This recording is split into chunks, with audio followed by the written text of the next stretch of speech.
The FBI has raided the headquarters of one of the nation's largest operators of psychiatric hospitals. Hundreds complained of overbilling, misdiagnosed conditions, and insurance fraud. Investigators say they found more than 5,000 similar cases in all 50 states. Psychiatrists clearly are getting rich. Psychiatrists traded drugs for sex, filed false insurance claims, and exploited patients sexually. We have uncovered some of the most elaborate, aggressive, creative, deceptive, immoral, and illegal schemes being used to fill empty hospital beds with insured and paying patients.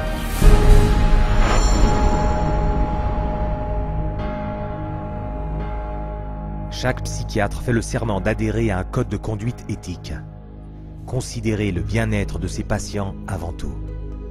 Mais de toutes les disciplines médicales, la psychiatrie connaît le plus grand nombre d'escroqueries et d'abus.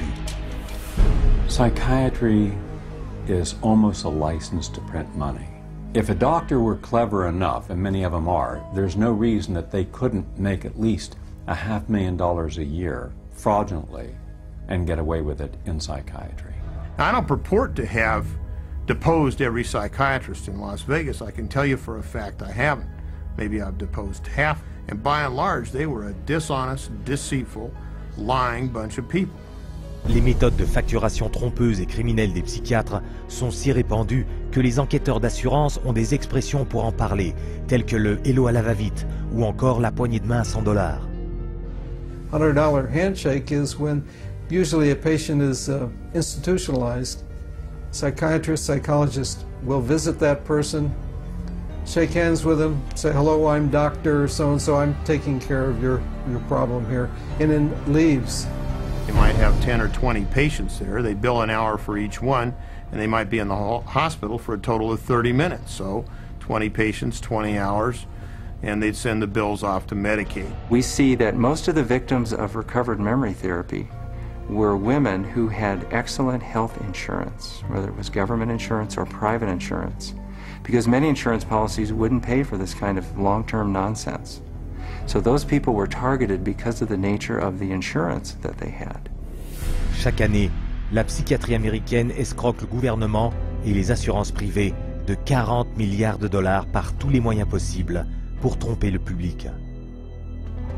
There were some advertisements, very seductive advertisements for people wanting to lose weight and were having problems losing weight.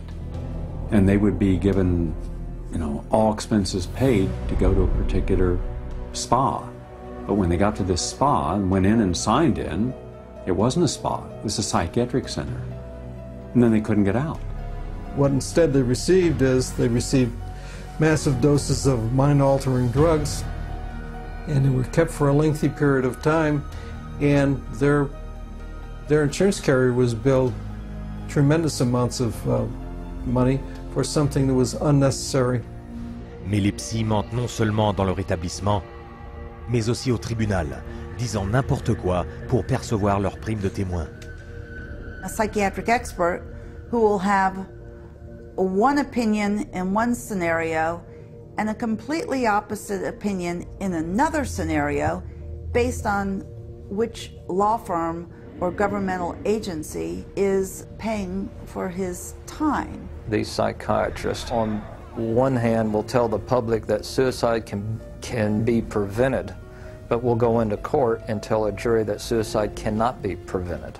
And then once you show his prior inconsistent statements, you also show that he is paid very well by pharmaceuticals, then the jury says, you know what, we're not so sure about you because you just lied to us.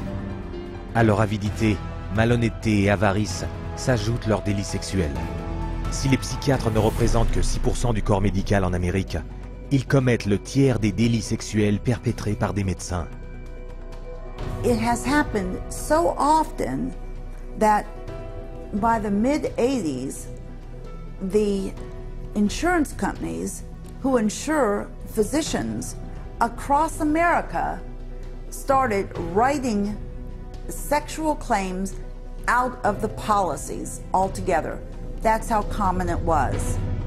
The system was so broken that more than 25,000 complaints had been registered, but nothing acted upon. When a psychiatrist has a patient, a female patient, and abuse them sexually, there's a very high probability they'll get away with it. I've seen many cases where the mental health professional becomes very disturbed and is using very strange and odd treatments, and that can go on for many years with no one finding out about it because it's not very public. It's quite private. Things happen behind closed doors. Malheureusement, leur délit sexuel implique souvent des enfants. Par exemple, le docteur Markham Berry était à première vue un habitant très respecté de son quartier. Mais cette image a volé en éclats lorsqu'il a été arrêté pour attentat à la pudeur sur des enfants. Des quantités incroyables de matériel pornographique avec des enfants ont été trouvées chez lui, et l'enquête qui a suivi a révélé ses abus sexuels sur d'anciens patients. Des garçons de 7 à 17 ans qu'il photographiait et sodomisait. Cela a constitué ce que l'État a appelé les 50 ans d'aventures sexuelles effrénées et cachées de Berry avec des enfants. Il ne s'agit pas d'un cas isolé. Ce trait soigneusement dissimulé se retrouve typiquement chez les membres de cette profession. Dans chaque ville, chaque région, chaque pays, vous trouverez des psychiatres qui commettent des viols, abus sexuels, meurtres et escroqueries. Et comme vous allez le voir, toute la crédibilité de la psychiatrie repose sur la plus grande escroquerie de toutes.